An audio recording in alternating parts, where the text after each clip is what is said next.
बहुदलीय संसदीय पद्धति नेपाली कांग्रेसको आदर्श हो, मूल्य मान्यता हो र यसको जीवन हो।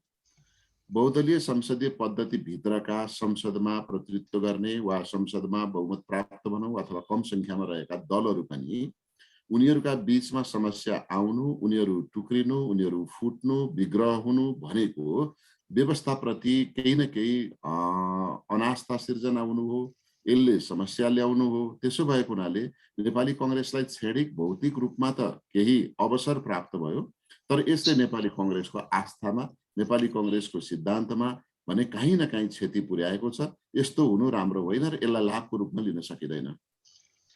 जस्तो निल विश्वकर्माज्यू होइन, नेकपा पार्टी अहिले चाहिँ 3 होइन 4 टुक्रामा चाहिँ विभाजित भएको छ। एकातिर प्रचण्डज्यू आफ्नै पार्टीको नेतृत्व गरिरहनु भएको छ र केपी शर्मा ओलीज्यूको नेतृत्वको पार्टी 3 भागमा अहिले माधव पक्षको नयाँ पार्टी, त्यसको लागि दर्ता प्रक्रिया छ, त्यो आधिकारिकता प्रदान गर्न अझै बाँकी छ होइन। र यतातिर भीमराव लगायतको चाहिँ तेस्रो धारको रूपमा पनि देखिएको छ। यो सबै कुराले नेपालको जो राजनीति छ यो अझै जोडघटाउकै प्रयासमा, एक्सर्साइजिङमा रोमालिने हो कि भन्ने बडो डर छ नेपाली नागरिकलाई। समृद्धिका मुद्दाहरू अझै जिउका तिउ नै छन्। र अर्को कुरा जुन म अलिक यो रिजर्भेसन कोटाको विषयमा पनि पछि तपाईँसँग जोड्नेछु, यो विषयमा चाहिँ जुन यो अस्थिरता छ यसले अझै चाहिँ व्यापक रूप लिएला कि भन्ने एउटा किसिमको शङ्का, ठुलो चाहिँ डर, त्रास त छ नि। प्रजातन्त्र भनेको चाहिँ आफैमा पूर्ण व्यवस्था पनि होइन र यो प्रजातन्त्रको पूर्णता चाहिँ प्रजातन्त्रको उपभोग गर्ने, प्रजातन्त्रलाई शासन व्यवस्थाको माध्यमको रूपमा प्रयोग गर्ने राजनीतिक दलमा आबद्ध व्यक्ति र ती व्यक्तिहरूको बीचबाट नेतृत्व गर्ने नेता, वो नेताको आचरण, व्यवहार, कार्यशैली, क्षमता, प्रतिबद्धता जस्ता विषयहरूले यसलाई प्रभावित गर्छ। प्रजातन्त्रका नाममा कुनै पनि अधिनायकवादी अथवा तानाशाही चरित्रको, व्यक्तिवादी चरित्रको व्यक्ति नेतृत्वमा पुग्यो भने यसले व्यवस्थालाई नै विकृत गर्दछ, यसले प्रणालीलाई नै विकृत गर्दछ। उदाहरणका लागि हामी हिटलरलाई पनि लिन सक्छौँ हैन। र नेपालको सन्दर्भमा हेर्ने हो भने केपी शर्मा ओली पनि त्यही सानो रूपमा, हिटलरकै सानो रूपमा उहाँ देखा पर्नुभयो।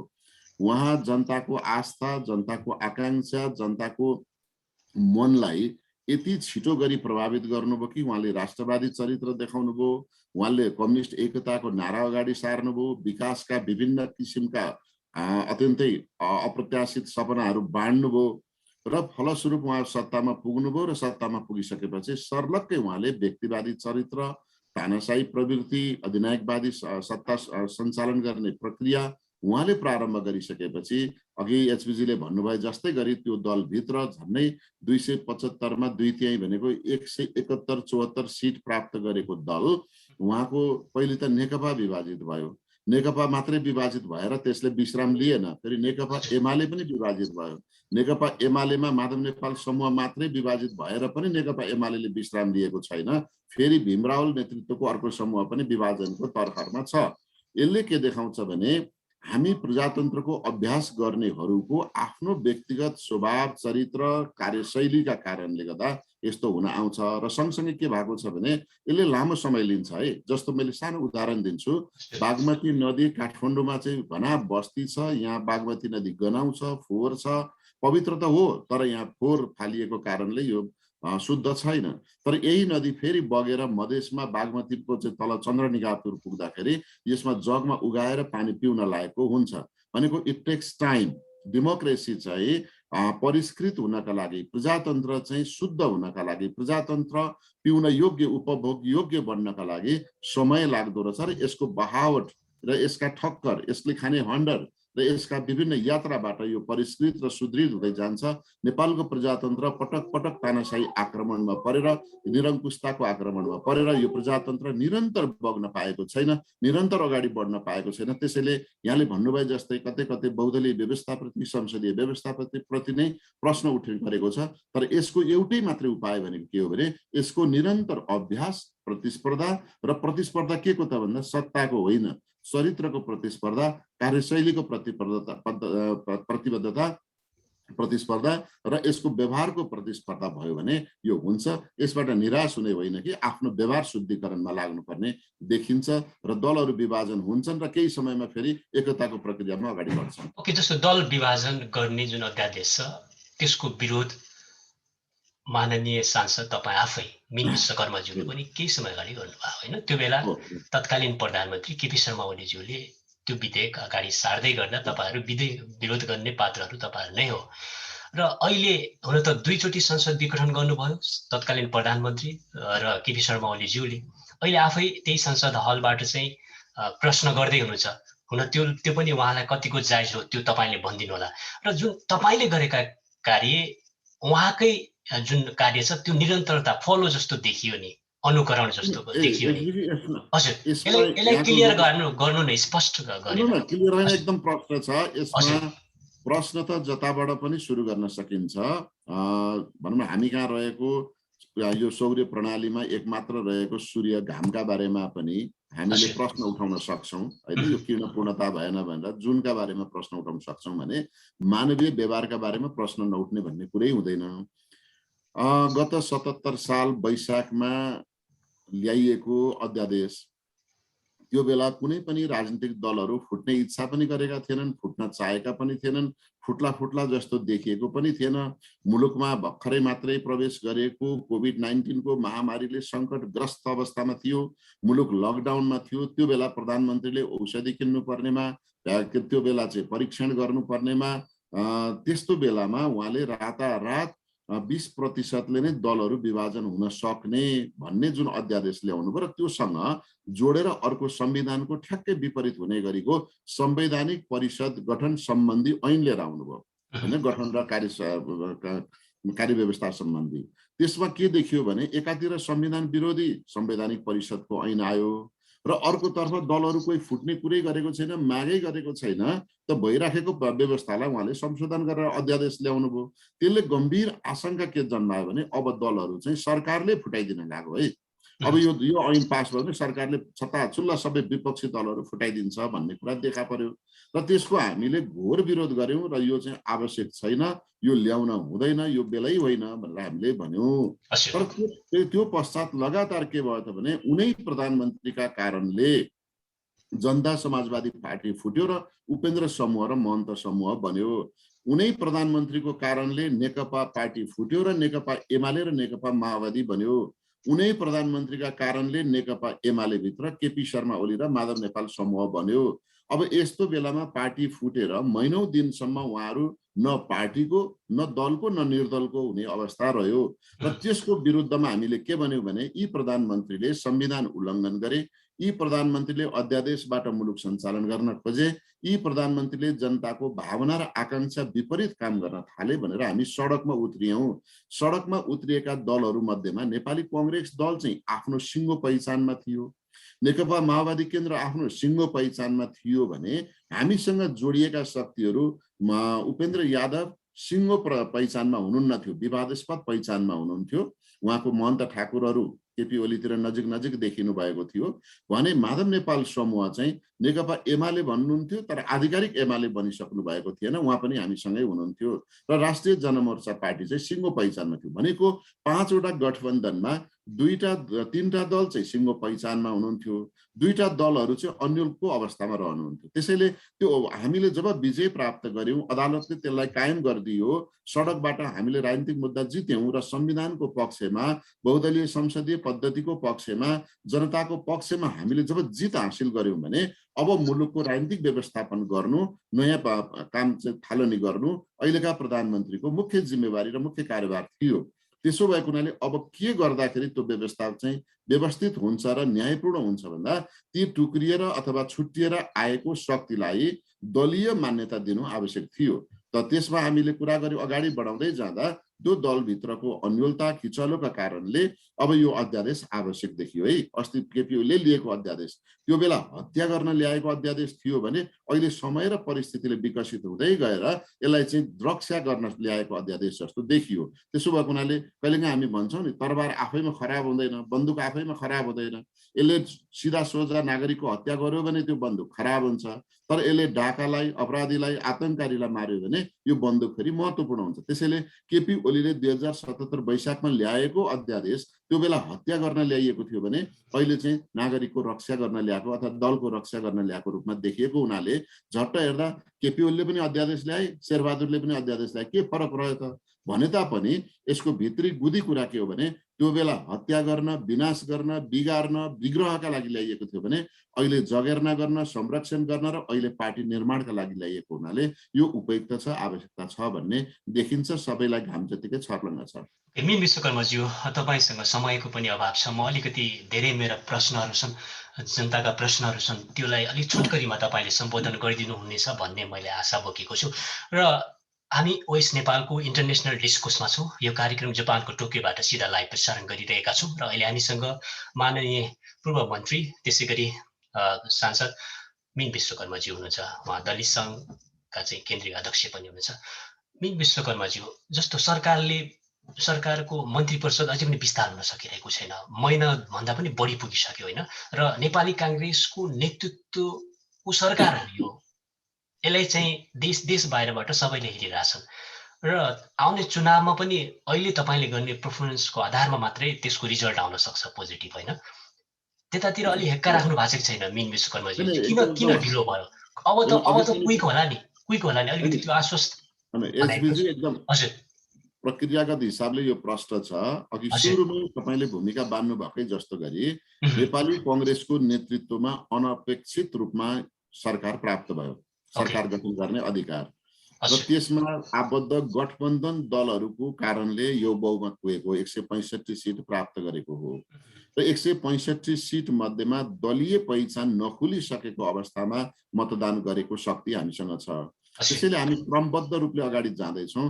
पहिले हामीले सरकार निर्माण गर्यौं, दोस्रो हामीले विश्वासको मत लियौं, विश्वासको मत दिने शक्तिहरूलाई दलीय पहिचान दिने प्रक्रियामा अहिले हामी छौं र अब चाँडै दलीय पहिचान प्राप्त भइसकेपछि अथवा दलीय अस्तित्व कायम भइसकेपछि हामी सरकार अथवा मन्त्री परिषदको विस्तार गरेर अगाडि बढ्छौं। र जब मन्त्री परिषदले विश्वासको मत लिएपछि मन्त्री परिषद विस्तार भइसक्छ, तत्कालै हामी के गर्छौं त साझा नीति तथा कार्यक्रम आइसकेको छ। अब हामी अर्को एउटा बजेटको लागि अध्यादेशबाट जारी भएको बजेटको प्रतिस्थापन विधेयक ल्याउँछौं र सोही मार्फत द्रुत गतिमा मुलुकका सबै समस्याहरूलाई र जनताका आकांक्षाहरूलाई सम्बोधन गर्दै आगामी निर्वाचनमा नेपाली जनतालाई खुसी र सुखी राख्ने गरी र बल्ल यो सरकार परिवर्तन भयो, देउबा सरकारले यो राम्रो काम गर्यो, अब हामी सबै चाहिँ नेपालीहरू आफ्नो भविष्यमा सुनिश्चित छौं भन्ने आवाज दिने गरेको हामी कार्यक्रम अगाडि बढाउँछौं। त अहिले किन ढिलो भएको छ, सारा निराश बनाएको छ भने अघि नै पनि मैले भने सरकारका काम भन्दा पनि सरकार विस्तारका प्रक्रियाहरूमा हामी केही समय व्यतीत गरिराखेका छौं। यो सरकारसँग चुनौती पनि छ, कोरोना खोप पनि दिइसक्नुपर्ने अवस्था छ। तपाईको महाधिवेशन 14औं महाधिवेशन आउँदैछ र भदौमा हुने भनिएको महाधिवेशन 3 महिना पर सरे मङ्सिरतिर होइन। र यो सबै कुरालाई मध्यनजर गरेर मीन विश्वकर्माज्यू, तपाईँ बाहिर भए तापनि, सरकारभन्दा बाहिर भए तापनि तपाईँको जिम्मेवारी ऐतिहासिक छ, महत्त्वपूर्ण छ। अहिले यो समयमा कस्तो रणनीति बन्दैछ त? खोप त दिनै पर्यो, त्योभन्दा अगाडि तपाईँको जमघट भेला ठुलो चाहिँ भिड जम्मा गर्न त मिल्दैन। हामीसँग अहिले एकदम विरोधाभासपूर्ण अवस्थाबाट अगाडि बढ्नु परेको छ। एकातिर आम नेपाली जनतालाई सरकारमा प्रधानमन्त्रीको रूपमा बसेका नेपाली कांग्रेसका पार्टी सभापति शेरबहादुर देउवाले कोही पनि घरबाट ननिस्किनुस्, भिडभाड नगर्नुस्, समूहमा नबस्नुस्, निस्किनै पर्ने बाध्यात्मक स्थिति भएमा मास्क लगाउनुस्, सेनिटाइजर प्रयोग गर्नुस् र 2 मिटरको दूरी कायम गरेर बस्नुस् भनेर भन्नुपर्ने बेलामा भनिरहनु भएको छ भने अर्कातर्फ नेपाली कांग्रेसकै जीवनको एउटा सिडीको रूपमा रहेको 14औं महाधिवेशन सम्पन्न गर्नका लागि फेरि महाधिवेशन पनि सम्पन्न गरौँ भन्ने दबाव छ, अप्ठ्यारो छ, चुनौती छ। यो दुईटैलाई सामना गर्दै व्यवस्थित गर्दै अगाडि बढ्नका लागि पनि अहिले आम नेपाली जनतालाई कोभिड-19 का विरुद्ध हुने एकातर्फ परीक्षण बढाउनु छ, दोस्रो उपचार गर्नु छ भने तेस्रो दीर्घकालीन उपचारका रूपमा चाहिँ भ्याक्सिन उपलब्ध गराउनु छ।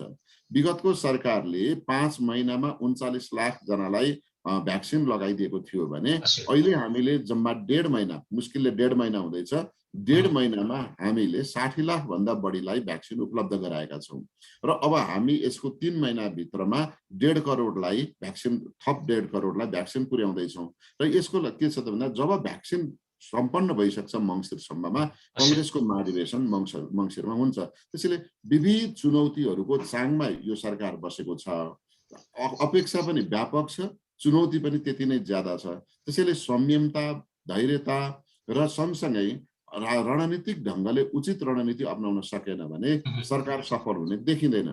त्यसो भएको हुनाले यहाँले भन्नुभयो जस्तो यसको रणनीति के हो त भने एकातिर त WHO को प्रोटोकललाई कडा रूपमा कार्यान्वयन गराउने, दोस्रो भ्याक्सिन चाहिँ जसरी हुन्छ ऋण पान गरेर भए पनि दात्री राष्ट्रहरूसँग मागेर हुन्छ, किनेर हुन्छ, आम नेपाली नागरिकलाई भ्याक्सिन पुर्याउने र तेस्रो कुरा भनेको समयमा निर्वाचन गर्नका लागि सबै कानुन, विधि, ऐन प्रक्रियाहरू पुरा गरेर चुनावमा लैजाने नै हो।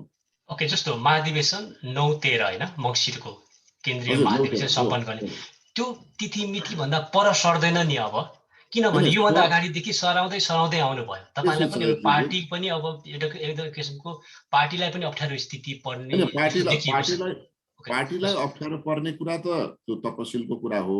नेपाली नागरिकको ज्यान जोखिममा राखेर नेपाली कङ्ग्रेसको नवीकरण छिटो गर्नुपर्छ भन्नु जति मूर्खता मलाई लाग्छ त्यो केही पनि होइन। किनभने नेपालका प्रधानमन्त्रीको स्वास्थ्यमा ख्याल राखेर देशका सबै नागरिकको स्वास्थ्य चकनाचुर पारौँ भने जस्तै हो।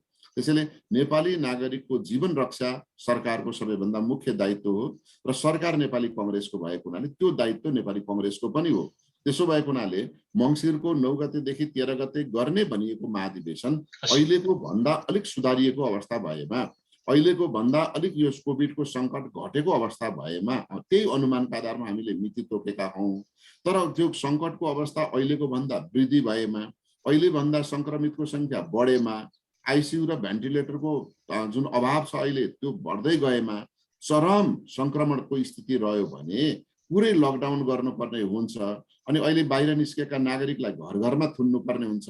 प्रत्येक सडकका चोक र गल्लीमा सेना र प्रहरी खडा गरेर खबरदार बाहिर निस्किनु होला भन्नुपर्ने स्थिति कर्फ्यू जस्तै लगाएको अवस्थामा नेपाली कङ्ग्रेसको महाधिवेशन हुन सक्दैन। त्यसो भएको हुनाले हामी के चाहन्छौँ भने पहिले त सरकारकै पहलमा, पार्टीकै पहलमा सबैलाई भ्याक्सिन लगाउने, सङ्क्रमणको दर घटाउने, सामान्य स्थितिमा झार्ने र मङ्सिरसम्ममा त्यो सामान्य स्थिति बनाइसकेपछि हामी महाधिवेशन गर्छौँ भनेको हो। तर यो सबैले अनुमानकै भरमा मात्रै हो, यसको कुनै प्रमाण छैन। कुन बेला कुन भेरिएन्टको कस्तो भाइरस आउँछ र कति त्यसले प्रभाव पार्छ भन्ने कुराको अहिले अनुमान मात्रै छ, प्रमाण छैन। त्यसो भएको हुनाले आशा गरौँ मङ्सिरमा सङ्क्रमण दर घट्नेछ, उपचारको विधि प्रविधिहरूको पर्याप्तता बढ्नेछ, भ्याक्सिनको पर्याप्तता बढ्नेछ, पार्टीका सबै काम कारबाहीहरू मङ्सिर 9 देखि 13 गतेसम्ममा सम्पन्न गरेर महाधिवेशन गर्छौँ भन्ने विश्वास गरौँ। योभन्दा काबु बाहिरको परिस्थिति अर्को नआओस् भन्ने कामना गरौँ। त्यस्तो स्थिति भएमा महाधिवेशन सम्पन्न हुन्छ। ओके, हामी कार्यक्रमको अन्त्यतिर छौँ र सुप्रिम कोर्टले ऐतिहासिक फैसला जारी गर्दै उसको पूर्ण पाठ पनि हामीले पढ्यौँ, सबै त्यो स्पष्ट छ होइन। र पटक पटक होइन, एक पटक भनिएको छ र यसमा तपाईँ आफै पनि नेपाली काङ्ग्रेसको भाती सङ्गठन एउटा चाहिँ शक्तिशाली सङ्गठन, त्यो भित्रको पनि दलितको शक्तिशाली सङ्गठन नेपाल दलित सङ्घको अध्यक्ष हुनुहुन्छ, जिम्मेवार व्यक्तित्व, यसलाई कुन रूपमा लिनु भएको छ? अनि अदालतले नेपालको संविधान बुझेन, नेपालको समाज बुझेन, नेपालको सामाजिक विभेदको चरण र यसका असरहरूलाई अदालतले बुझेन अथवा जो न्यायाधीश संलग्न हुनुभयो उहाँहरूले बुझ्नु भएन। र उहाँले के बुझ्नुभयो भने आफ्नो मनमा लागेको कुरा र आफूलाई हेर्नुभयो। आफू नेपाली समाजमै हुर्किएको र आफू चाहिँ कुनै परिवार, निश्चित परिवारको नागरिक भएको र त्यो व्यक्तिगत प्रभाव चाहिँ त्यो फैसलामा झल्कियो। उहाँले के भन्नुभएको छ भने पढेपछि न्यायाधीश बनिन्छ, तर पढ्न नपाउने समुदायको उहाँसँग अनुभव छैन होइन। समाजमा विभेद छैन भन्नुहुन्छ, किनभने उहाँलाई विभेद भएको छैन।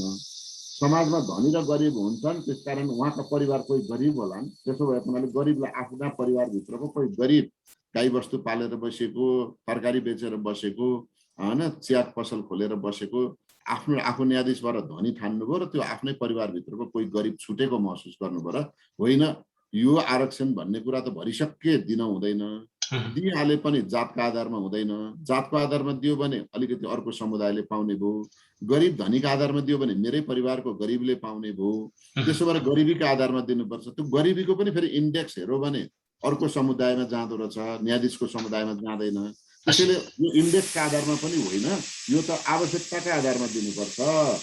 आवश्यकताका आधारमा दियो भने पजनी गर्ने मान्छेले आवश्यक कसलाई छ भनेर छुट्याउँदा फेरि पनि त्यही तरमारा वर्ग, फेरि पनि त्यही सम्भ्रान्त वर्गले नै छुट्याउने भएको हुनाले उहाँले घुमाउरो पारमा जालजेल गरेर फसाउने गरी 70-80 वर्षको आन्दोलनबाट प्राप्त भएको उपलब्धिबाट लेखिएको संविधानको खिल्ली उडाउने गरीको जुन फैसला गर्नुभयो त्यसको चौतर्फी आलोचना भएको छ, चौतर्फी टिप्पणी भएको छ, विरोध भएको छ। यसका बारेमा फेरि पुनरावलोकनका लागि जाने तयारी भइराखेको छ र उहाँले गर्नुभएको फैसलामा उल्लेख भएका प्रत्येक तर्कहरू त्रुटिपूर्ण छन्। एउटा जातीय आधारमा गर्नुहुन्न भन्नुभएको छ, विभेद जातको आधारमा भएको छ, जातको आधारमा भएको विभेदको परिणामस्वरूप यो गरिबी देखिएको छ। एक दोस्रो कुरा उहाँले वर्गका आरक्षणमा आधारमा आरक्षण दिनुपर्छ भन्नुभएको छ। दुनियाँमा कहीँ पनि संसारको कुनै पनि देशमा वर्गको आधारमा आरक्षण हुँदैन।